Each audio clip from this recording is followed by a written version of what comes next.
Tamil Nadu election میں مختلف candidates مختلف وعدے کر رہے ہیں کہ ہم اگر الیکشن جیت جائیں تو آپ کو ایسی اور ایسی سہولت دیں گے. اور وعدے کرنے میں مودی جی سے بڑھ کر کون بازی لے جا سکتا ہے. لیکن تمل ناڈو کے ایک کینڈیڈیٹ نے اس بازی کو جیتنے کے لیے کس انتہا تک پہنچا ہے. اس نے وعدہ کیا ہے کہ وہ اگر الیکشن جیت جاتا ہے تو 1 کروڑ روپیہ اور چاند پر جانے کی سہولت، ایک ہیلی کاپٹر دیں گے. اور یہیں پر بس نہیں کیا، اس نے کہا کہ وہ ایک 3 منزلہ عمارت بھی ہر ایک ووٹر کو دے گا اگر وہ الیکشن میں جیت جاتا ہے تو. اور یہ ہیں تھلم سرونن کہ ایسے وعدے کرنے سے وہ عوام میں کافی مقبول ہو گئے ہیں. انہوں نے اپنے ہر حلقے کے لیے جو وعدے کیے ہیں کہ ایک منی ہیلی کاپٹر، 1 کروڑ روپے سالانہ ڈپازٹ، شادیوں میں سونے کے زیورات، 3 منزلہ گھر دینے کا جو وعدہ کیا ہے، اتنا ہی نہیں، نے الیکشن مینیفیسٹو میں چاند پر بھی بھیجنے کا وعدہ کیا ہے.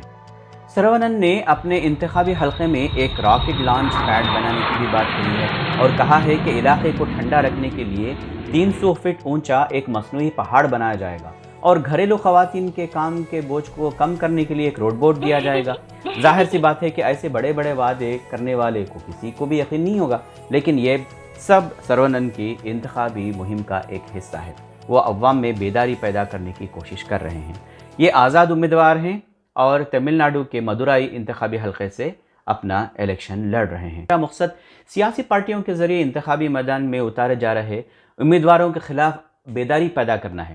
چاہتا ہوں کہ پارٹی اچھے امیدواروں کو ٹکٹ دے اور لوگ اچھے امیدواروں کو منتخب کریں. بات نوٹ کرنے کی ہے کہ وہ اپنے غریب اور بزرگ والدین کے ساتھ رہتے ہیں. انہوں نے اپنا کینڈیڈیچر بھرنے کے لیے 20,000 روپے کا قرض بھی لیا تھا. الیکشن کمیشن نے یہاں الیکشن کی تاریخ 6 اپریل مقرر کی ہے. انتخابات کی اس گہما گہمی میں یو پی اے یعنی کانگریس کے راہل گاندھی اپنی عزت بچانے کے لیے جدوجہد میں مصروف ہیں، تو این ڈی اے یعنی بی جے پی کے بڑے بڑے لیڈران ساؤتھ انڈیا کی اس اہم ریاست میں اپنے قدم جمانے کے لیے کہیں نہ کہیں سیاسی چال بازیاں کرتے نظر آ رہے ہیں. لیکن یہاں اصل دنگل U P A N D A کے درمیان نہیں ہے. اصل لڑائی یہاں پر ڈی ایم کے اور اے آئی اے ڈی ایم کے پارٹیوں کے درمیان، جبکہ پہلی مرتبہ کروناندھی اور جیللتا کے یہاں سے ہٹ جانے کے بعد یہ پہلا اسٹیٹ الیکشن ہوگا. کل 234 سیٹوں والے اس اسمبلی انتخاب میں، جس میں اکثریت ثابت کرنے کے لیے 118 سیٹوں کی ضرورت ہے، چیف منسٹر کے عہدے کے لیے امیدوار کروناندھی کے بیٹے ایم کے اسٹالن کی قیادت میں ڈی ایم کے ساتھ کانگریس، دونوں کمیونسٹ پارٹیاں اور کئی چھوٹی علاقائی پارٹیاں ہیں. تو دوسری طرف اے آئی اے ڈی ایم کے جس کی قیادت موجودہ وزیر اعلیٰ پلنی سوامی کر رہے ہیں، کے ساتھ بی جے پی اور پی ایم کے اور کچھ علاقائی پارٹیاں ہیں.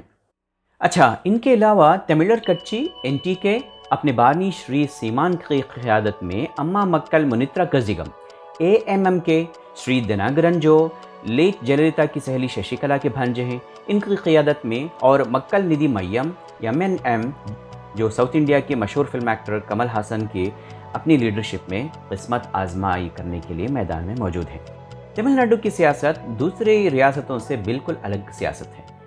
یہاں کانگریس کی مخالفت اس وقت شروع ہوئی جب کانگریس دوسری ریاستوں اور پورے ملک میں چھائی ہوئی تھی. ای وی راماسوامی پیریار جو دراوڑ تحریک لے کر ابھرے تھے، ان کے آگے بڑے بڑے کانگریسی لیڈر تنکوں کی طرح بکھر گئے تھے. وہ دن ہے اور آج کا دن تمل ناڈو میں دراوڑ تحریک جڑی پارٹیوں کے علاوہ کوئی بھی اقتدار میں پہنچنا ناممکن ہے. Kamal Hassan, the Tamil superstar, producer, host turned politician, founded his own party in 2018. Now, in this sense, he was ahead of Rajinikanth, who had also announced his wish to enter active politics, but eventually scrapped the plan before the Tamil Nadu ریاستوں سے Assembly الگ ہے elections were announced. کہ یہاں بنسبت دوسری ریاستوں کے انتخابات میں مذہب کوئی اہمیت نہیں رکھتا. یہاں کے عوام مذہب سے زیادہ ذات کو ترجیح دیتے ہیں اور ملک سے زیادہ ریاست کو ترجیح دیتے ہیں، اور تمل زبان سے ان کی محبت جنون کی حد تک ہے.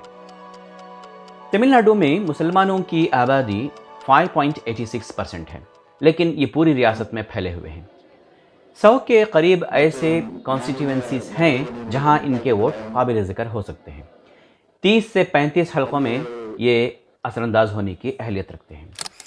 کچھ حلقے ایسے بھی ہیں جہاں مسلمانوں کی آبادی 50% سے زیادہ ہے۔ انڈین یونین مسلم لیگ تمل ناڈو کی سب سے قدیم مسلم پارٹی ہے۔ پروفیسر جواہر اللہ کی MNM کے بھی گزشتہ 20 سالوں سے بحیثیت مسلم پارٹی اپنی ایک الگ پہچان بنا چکی ہے۔ ان کے علاوہ بھی بہت ساری مسلم پارٹیاں ہیں۔ ان میں ایک حلقہ وانمباڑی میں IUML اور اویسی کی مجلس راست ٹکرا رہی ہیں۔ چونکہ یہاں مسلمانوں کی آبادی 50% سے کچھ زیادہ ہے، ایسے میں اگر مسلم ووٹ بکھرے تو تینکوں کی طرح بہہ جائیں گے۔ آپ کا کیا خیال ہے دوستو؟ کمنٹ باکس میں لکھیں، لائک کریں اور شیئر کریں۔ مجھے یاسر صدیقی کو اب اجازت دیجیے، اگلے ایپیسوڈ تک کے لیے اپنا خیال رکھیے۔ اللہ حافظ۔ கடவுள் மேல நம்பிக்கை வச்சுக்கணும் கிடையாது. அதுக்காக என்னுடைய ஒய்ஃப் கூட கோயிலுக்கு தான் போறாங்க.